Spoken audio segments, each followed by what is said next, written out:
And Scott and Ryan and Lisa for kicking off this wonderful conversation. So I'm here representing Mothers for Nuclear. Today I'm going to tell you a little bit about me, who I am, who Mothers for Nuclear is, and then at the very end we'll have time for more questions. Oh, well, the conversion to PowerPoint messed up my slide, but that's my name, kind of hidden there, Fairstay Bunk. I grew up in Southern California, Surf City, USA, Huntington Beach. So I grew up playing at the beach, in the ocean. We have a beautiful estuary and conserved wetlands in the area, besides, what was built over for beachfront property. But growing up in that community, I recycled, I learned, we did a lot of beach cleanups, I learned about how important it was to protect our environment. And I wanted to help the planet more and people more, but I wasn't super sure how. Until I was in college, I was studying physics, and I learned that as a physicist, I could get involved in the energy industry. And I was familiar with emissions from coal and oil, and I was really excited about what kind of progress I could help us make in clean energy and energy access for people and how that helps people. And when I just went to learn more, I picked up a minor in Indigenous Studies of Natural Resources and the Environment to get more background on why climate change happened and emissions are bad and environmentalism in general. And through that process, I personally decided that it seemed like nuclear was a really good environmental option while providing 24/7 energy access for people. So Mothers for Nuclear itself, here are some photos of our co-founders, our board members, our staff members, which include me. We're women, nature lovers, we care about the environment and people. Obviously, many of us are mothers. I'm not, just to be clear. But what do we care about? So this first picture on your left is energy access. It's the world at night. So those large swaths of dark area still don't have electricity to turn on lights at night like we do here. And so, as you are probably familiar, energy access is really important for human quality of life. We use it at hospitals, in refrigeration, air conditioning, to have this workshop here today, to get here, for transportation, etc. And everybody across the world deserves access to energy and electricity. But when it comes to building up energy infrastructure, it comes with some trade-offs. Steel production, coal and oil, have a lot of emissions and pollution events. Here's a photo from Pittsburgh in the 1940s from steel production, huge, horrible pollution events, but it's still a modern problem. That picture's from Delhi in 2021. We still have huge pollution events globally to this day. So we haven't completely solved that problem, and it's very damaging to human health and nature.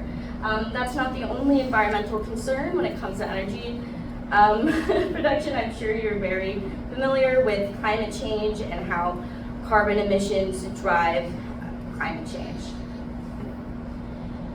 So as we move forward in energy development, we still have a lot of work to do. Our current world energy mix, although low emitting sources like renewables and nuclear are increasing, not quite at the rate that traditional resources like oil and coal are increasing, so a huge portion of our energy mix is still highly emitting and pollutive. So what do? How do we balance this growth of humanity across the globe while protecting our globe and each other? How can we make progress? We have a lot of options, and each energy production option has its own trade-offs. It's going to be up to individuals and communities alike to decide what energy mix is most beneficial to them. So just like a brief overview, if you can't read in the back or anything, solar and wind, known as renewables also, they're very clean and low carbon while they're operating, though they do take a decent amount of materials to make, and their lifespan's a little shorter, around 10 years, 20 years, depending on environmental degradation to the elements itself, so they have to be replaced. And it depends on the weather. It's not providing energy 24/7, it's when the sun is out or when the wind is blowing. Then we've got hydro, so that's clean and low carbon again. It's just about damming and moving water and utilizing that to create energy or electricity. However, in some places, like where I'm from, California, we don't, very dry state, as you might be aware, so we don't have additional hydro capacity to create more energy for our still growing population. And it is also eco-destructive. If you know anything about beavers can destroy like rivers and lakes and riparian environments, and a man-made dam is a lot bigger than what beavers do. And then there's fossil fuels. I'm sure we are all very familiar with the effects of fossil fuels because they've been around for a long time now. That's what we've used to get ourselves into our modern age. But because we've used them for so long, it's pretty reliable and cheap, and there's existing infrastructure. And then there's nuclear, what we've been talking about a lot today. So there's this high upfront cost to create them, which is, you know, something a lot of people don't get behind, but it has a much longer lifespan if you keep it running, which is not always the case. And so that can offset some of those costs. It is, again, carbon-free running. So let's talk a bit about why Mothers for Nuclear supports nuclear. We are first and foremost an environmental group. So we were started because we care about the environment and the people that live in our environment. And we found over time, each individually on our own journeys, that nuclear really supports that goal. So it has very small land footprint, as Native Nuclear explained. It has pretty low intro resource usage. You know, our uranium fuel is very energy dense, so it doesn't take a lot of extraction to create a lot of electricity out, which is not true for every resource. So it generally has comparably very low environmental impacts. And then it's also running 24/7, so it's got this really good base load, as they refer to it in industry, where we have a constant energy source that's not dependent on wind or the sun or anything else. So again, why was Mothers for Nuclear started? So our co-founders, Kristen Zaitz on your right and Heather Hoff on your left, are both engineers. They both work at Diablo Canyon Nuclear Power Plant, but they were both extremely skeptical about nuclear to begin with. Heather Hoff in particular took about, I think, 6 years maybe of being extremely curious and asking her own questions at the plant to really start to feel comfortable. She didn't want to work at Diablo Canyon Nuclear Power Plant to begin with. She graduated with her engineering degree and was looking for work in San Luis Obispo. Is a small area, so there are only so many options, and that was where she was. But she was really scared. She was really scared about, you know, radiation and risk possibilities, and it took her a long time to find people who would listen and to answer her questions thoughtfully. There's also, you know, not a lot of representation of women in STEM in general. As a physicist, I can attest to that. The same is true, if not more so, for the nuclear industry as well. So they weren't seeing a lot of women, let alone mothers, in their industry that they could talk to or count on. So they wanted to engage differently with the community at large and with nuclear and be that trusted messenger that they didn't have. So they wanted to talk about nuclear like a mother. And so although I'm not a mother, I can take our philosophy and engage with empathy and an open ear and open heart like a mother would. And so we do this community engagement. It's one of our big focuses. These are a lot of events and community engagements that we've done so far. We want to be, again, those trusted messengers, those female voices in a sea of voices out there in nuclear. So why are we working on collaboration-based siting in particular? You know, nuclear doesn't have a great perception. You know, The Simpsons has been running for decades now. I'm sure a lot of us in this room, myself included, grew up watching this. And you know, when I was young in Southern California, I knew very little about how my electricity was made. I knew nothing about nuclear energy at all. And so I knew The Simpsons was fake, but like, I didn't know to what extent. I had nothing to compare it to. I didn't know if it was green glowing goo or not.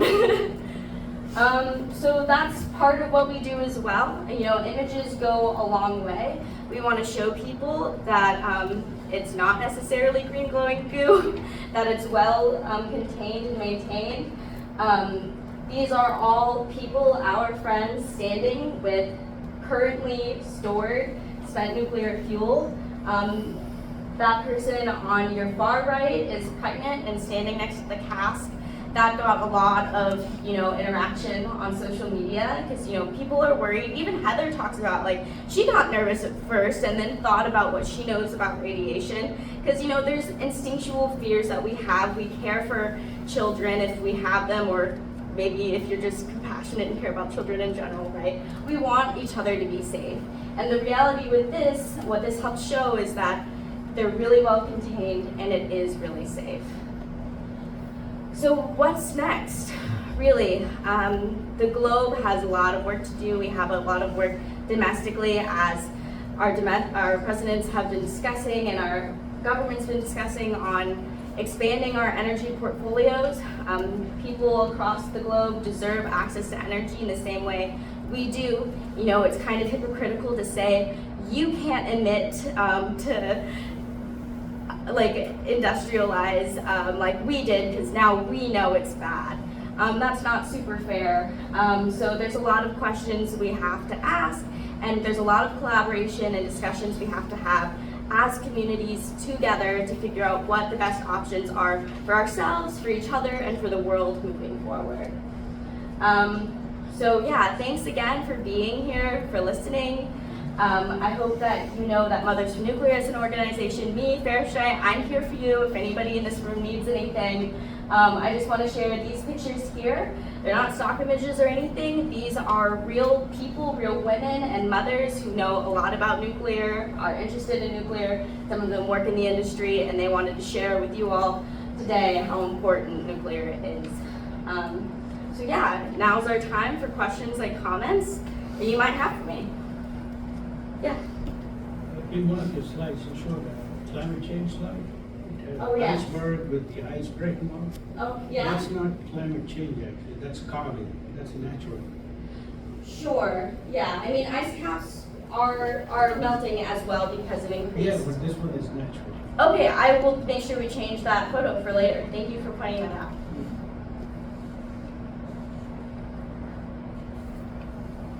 Yes. Of course, I love nuclear, that's why spending Saturday. How do you actually engage with the community? And that's why my question was, what is that you are educating to the community? We are talking about community engagement and stuff. Like, what are the efforts that you actually take? Like, for me, I understand there is no problem being an engineer. Everyone understands being in this room, spending their Saturday. But what are you guys doing for the community outreach to educate them? Hey, we need it. You know, we don't want to pay 200 for electricity bill. We want to pay less. So, yeah. What are the things that you do as a non-profit organization? Yeah, thank you. So we have a fairly large reach as an organization. We have Mothers for Nuclear chapter leads internationally, like in Australia and Germany. Germany has an interesting history with nuclear. They ran it forward and are running it back. So I've talked to some German people who are surprised that we have any representation in Germany. But that's an example of, you know, people, mothers and women in their communities who are just passionate about nuclear and want to do what they can to spread the word and have conversations.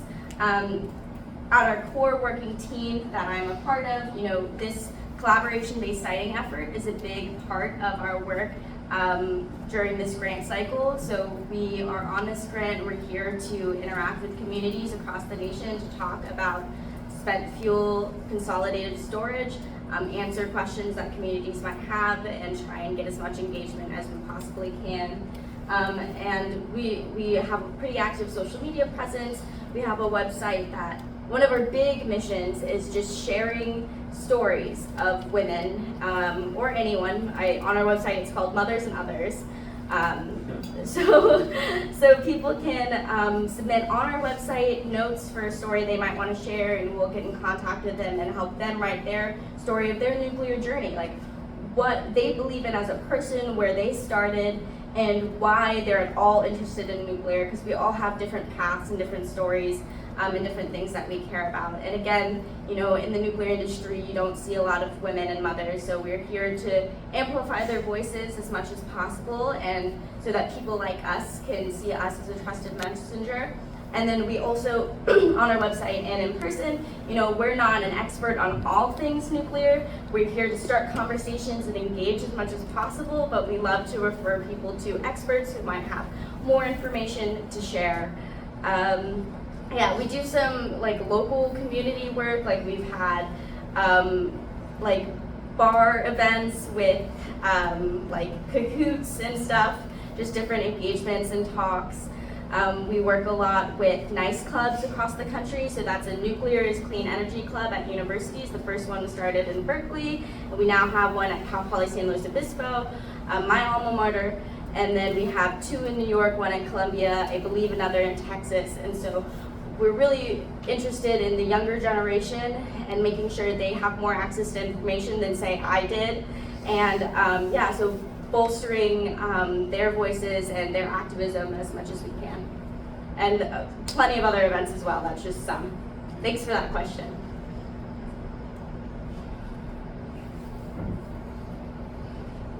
Anybody else, anything? I'm happy to talk, to listen. And I'll also be here later if we don't have anything to think about right now. Yes, Ryan. I just saw a new poll came out about public acceptance of nuclear energy across different groups. And with the exception of Chinese and Indian women, who are very supportive of nuclear, generally, women are much less supportive of nuclear. And I'd love to hear your perspective of why that is, based on your studies. Yeah, you know, I've had this conversation a lot over the last year, and a lot of people have some really interesting perspectives. You know, women often come from a unique place. Sometimes they're managing their home's finances. They care about their personal health, the safety of themselves and their kids. So, I mean, those factors go into it. Again, you know, there's that issue of trusted messengers where there's not a lot of women or mothers in the nuclear industry as it is that know anything or are talking about it or are sharing anything. And so it's hard when there's not somebody that you can trust and talk to. Yeah, it's interesting when you look at location. I don't know if this has anything to do with China or India, but within the United States, when you talk to communities that are close to nuclear power plants, they're largely a lot more pro-nuclear than the communities far away from nuclear power plants. And that's often because, you know, kind of how Scott talked about, you know, tribal workers, like tribal members working at the plant and stuff. If you're in an existing nuclear community, you have that interaction with nuclear, you know the financial, commercial benefits, you know the safety records because you work there and you deal with them all the time. And if you don't, you have no idea. You have the Simpsons to go off of, which is pretty misleading and scary. And so I think that the fact that there are so few women in nuclear and there's so few women talking about nuclear, that probably has a big impact on women's opinion of nuclear across the states. Yes. Question kind of similar to the outreach. So I signed up for this program, I guess, for Saturday because I am pro-nuclear and I really am passionate about it. But people who aren't and people who have like a very different opinion, I guess like kind of like one of your founders, how would you get the message across to them who are kind of anti-nuclear or worried about it? Yeah, my first step, and I believe, you know, the Mothers of Nuclear kind of approach is to listen. Right, so if someone's afraid, I want to address those fears and listen to their concerns as they are. You know, I think a lot of times, you know, in my experience, if I have a question or concern, let's say it's about safety, someone's immediately like, oh, but it is safe, you just don't understand, or like, oh, it's not gonna affect you, and that's really dismissive, and that's not really gonna let anybody listen to you. And so even if, you know, you don't have a lot of background knowledge, I mean, your feelings are still valid, your fears are still valid, they still exist within you. And so when we're talking to somebody who either doesn't know a lot or is concerned about, confused about, scared about nuclear, my first step is always to just sit and listen to what their concerns are first. On the 4th of July, actually, I was talking to, a family friend who I didn't really know. I was introduced to for the first time, and they found out what I did for work and immediately started asking me all of these questions about nuclear because they had really only interacted with a very largely anti-nuclear group in our area and were kind of concerned about nuclear or Diablo Canyon nuclear power plant being in their backyard. They didn't know, they read about the evacuation standards and stuff, but were afraid that their neighbors weren't reading the evacuation information, right? And they were worried. And so I sat there and I listened and I talked and, I tried as much as possible to make sure that, the words I was using were getting across, right? I'm not gonna talk in any kind of technical jargon at people because it's not where they're at. And they told me that they were very grateful that I took the time to just actually genuinely listen and converse with them. I think that they were glad to have some of their fears maybe assuaged, but just generally to have more information and to not be talked down to. Yes. So I guess a follow-up question related to that. When you guys do these sorts of community outreach programs, obviously you guys have the surveys and everything like that. Statistically, are you guys more likely to pull people that are very strongly for or very strongly against, or pretty bimodal without a lot of people undecided in the middle? Because I imagine that's the real challenge, is getting to those undecided individuals. And is there any sort of targeting you do towards that? That's a really good question. I haven't looked at our survey data personally, so I don't know if maybe our NC State team has some initial insights about that. You can ask them about that later. When it comes to our outreach targeting, I personally do feel this difficulty, and I feel like people who are going to show up to the workshop are either people who already like nuclear and want to hear more about it, or maybe someone who's really afraid. I feel like truly anti-nuclear people don't show up as often as people who are just interested. We've made a lot of efforts, here in DC, we put up flyers all along the metro, at libraries, at community centers, in hopes of connecting with lay people who might not be targeted by advertising because their algorithm thinks they're already interested in nuclear or the environment or whatever it is, but just average people who might want to learn more. I think when it comes to conversations in general, if you do want to give anybody more information or have a chance of swaying anybody, which is not our goal here, just to be clear, you do. I think that point of reaching that undecided middle is really important and definitely hard to do. This may be a very simple answer that you could potentially get. A couple of weeks ago, I did this assignment on how offshore winds basically affect the viewshed impact for people who are living close to coastal zones. And they realized that it has a lot to do with just the fear of oil rigs or any sort of these large infrastructures that could potentially affect their property value or anything like that. Do you think the NIMBYism concept potentially causes people to have that fear that there's a leakage or there's a radiation effect, or if there's a potential a disaster that would affect it? What have you typically found that people are most afraid of? People are most afraid of? That's hard for me to say. I think people are generally most afraid of radiation in general. I think it's hard to grasp and understand. It's not something that you see. It's not really explained in our primary education. And so just kind of not knowing what it is and hearing stories of how it's harmful in huge global disasters like Chernobyl, and there's a lot of media coverage, a lot of nuclear movies and stuff that came out of that time period that are scary. So I think that's what a lot of people are scared of in general. Or when it comes to a more financial discussion, people are worried about costs, and people are worried about waste. For those two things, I think Waste in particular, like that's something we're trying to address now. And Scott mentioned earlier, nuclear is the only industry that is 100% responsible for its waste. And so I'm not going to say that it's like doesn't exist or isn't important. Like it is producing waste, but so is oil and gas, and even like, you know, something that I like, not to be against renewables, I'm not, but for solar and wind, you know, any waste from creating those objects, like the aluminum for the turbines, you know, they're not recycled. In 10 years when they're done, like they go into landfill still, and they're not responsible for those wastes in the same way that we are for spent nuclear fuel or used nuclear fuel.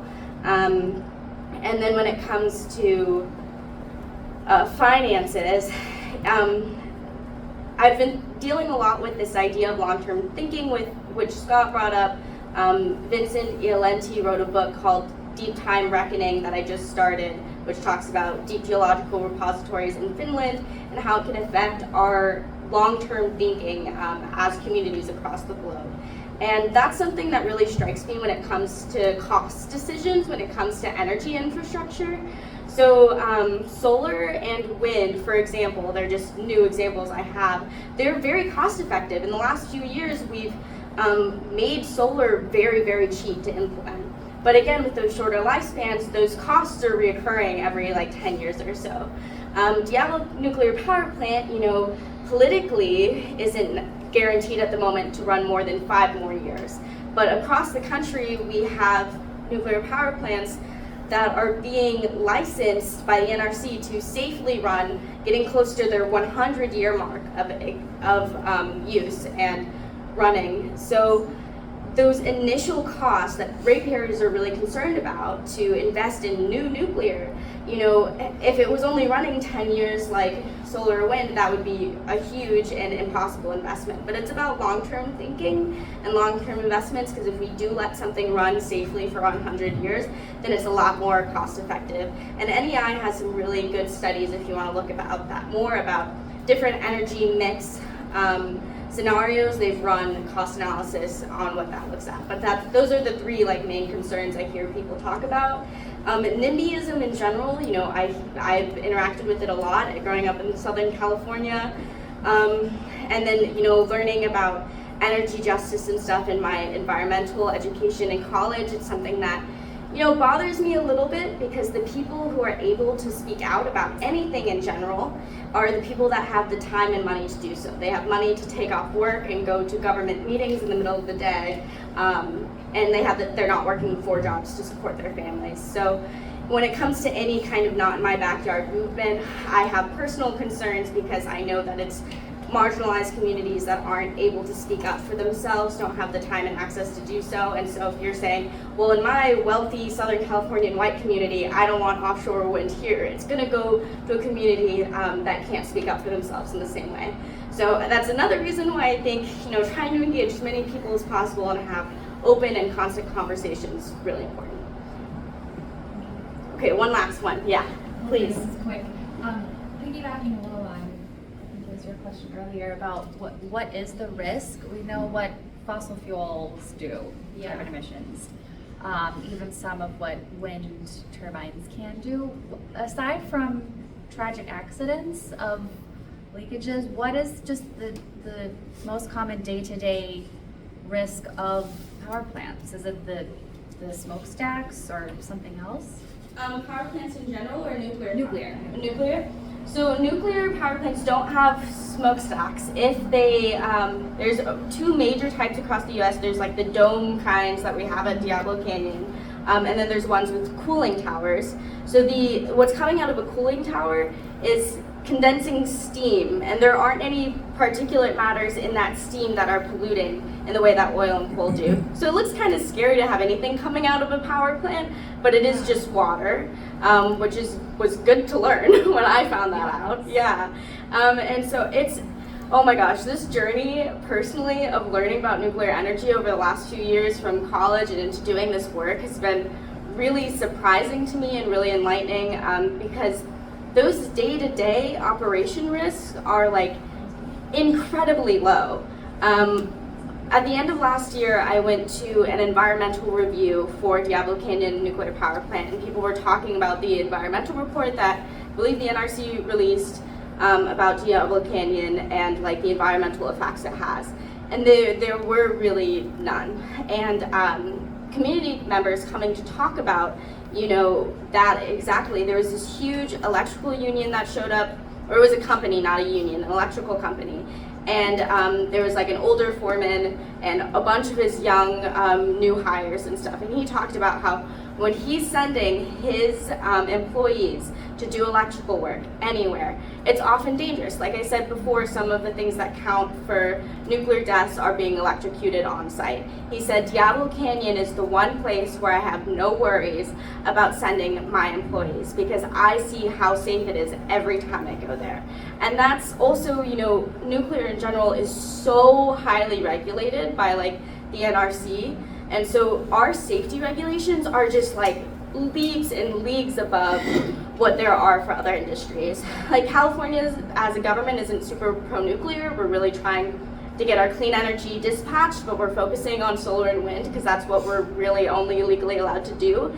And because we're trying to meet high, like ambitious goals of low carbon energy production as fast as possible, they're cutting a lot of red tape and, you know, not consulting with communities on where batteries are going or solar's going or wind's going, and it doesn't have that same kind of regulation that nuclear does. So I feel pretty confident saying that like on site at a nuclear power plant working there, the risk is about zero. And that was something, you know, Heather and Kristen were really worried about when they first started working there. Heather did not want to work there, it was scary. And then after about 6 years or so of asking questions constantly, she works in operations, she just eventually discovered on her own that she wasn't at risk, that her colleagues weren't at risk, and it was incredibly safe. And I am excited to talk to you guys later. Thank you. So you heard personal stories from individuals, organizations that are working in this field. And they are personal stories and the interaction and asking of those sets of questions. I wanted to also say, in way of what our organization is doing in way of outreach, we are hitting different communities, and we are in the nation's capital, so we're going to be drawing from a different demographic in a number of ways. But we also took some time to come up ahead of time, or many of the individuals here, to engage with other communities that are in the DC area. And we're doing that across the nation as well. So sometimes we're engaging with students, sometimes we're going into communities or partnering with environmental organizations, so that then we're getting at that particular demographic. So it really depends, and just think that you've got 12 of these consortia that are crisscrossing and trying to engage with different segments of our populations in different ways. Sometimes we're going into already existing communities, and sometimes we're calling on communities to come and engage with us. So outreach work is difficult, right? Because it's a more long-term interaction to build that trust, to then get at the questions. So we're trying different instruments, different models to get at and speak with as many individuals as possible. And we're at the very beginning, I said we're in stage 1. We're trying to figure out how to do this better. That's the key component of what we're doing here, as opposed to engaging in figuring out, well, does a community want a site or not want a site, right? This is more about the strategies that we're utilizing to get as many voices in. So I wanted to kind of reemphasize that component. That's where you come in way of a grouping, and there's still some diversity within this grouping, right, as to occupation, within nuclear, outside of nuclear. We all have these experiences as well. So I'm really excited about this particular group too, to get that variety, and also to have that kind of roll into the strategies that we have. Okay, and there was one other thing I wanted to add on to, but of course my memory is not working the way it's supposed to, especially when I start talking. But it'll come back to me, and I will share that with you as well. It's time for surveys again. So the email has been sent to you, and we're asking, now that you've heard from 2 organizations that have in their own way done their own outreach and they've told you a bit about their personal interaction. A little bit of insight